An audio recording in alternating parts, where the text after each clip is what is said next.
នេះទាំងអស់គ្នាជួបខ្ញុំម្ដងទៀតទេអញ្ចឹងថ្ងៃនេះខ្ញុំមានវីដេអូខ្លីមួយសម្រាប់ចែករំលែកដល់អ្នកទាំងអស់គ្នានេះគឺជាការធ្វើដំណើរទៅកាន់ខេត្តព្រៃវែងក្នុងការធ្វើជាអបមាសម្រាប់ការប្រឡងបាក់ឌុបនាពេលខាងមុខចាអញ្ចឹងបន្ទាប់ពីពួកខ្ញុំបានមកដល់កន្លែងស្នាក់នៅគឺមានជាការសាកមកសាប់ក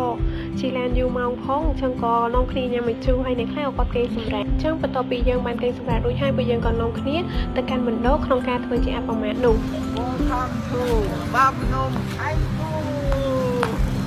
បន្ទាប់ពីយើងមកដល់សាលាយើងក៏បានចូលទៅក្នុងសាលាដើម្បីមើលពីបរិវេណសាលាខ្លះ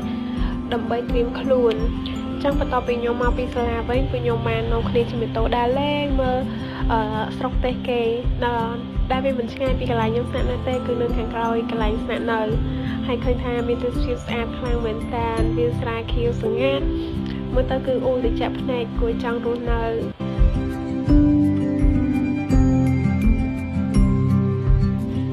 បន្ទាប់ពីយើងកូនទេសវិភាយើងក៏នាំគ្នាមកញ៉ាំបាយពេលល្ងាចហើយឡើងទៅលើផ្ទះថតរូបលេងពេលហ្នឹងយើងក៏សាប់ទៅថាអូយវាយូរស្អាតចឹងអត់គួរណាស្ងាត់ទេអញ្ចឹងក៏បទាញមេក្រូមកច្រៀងខារ៉ាអូខេហ្មងហើយត្រូវពូម្ចាស់ផ្ទះគាត់យល់ចិត្តមែនតែខ្ញុំក៏បានរៀបចំឧប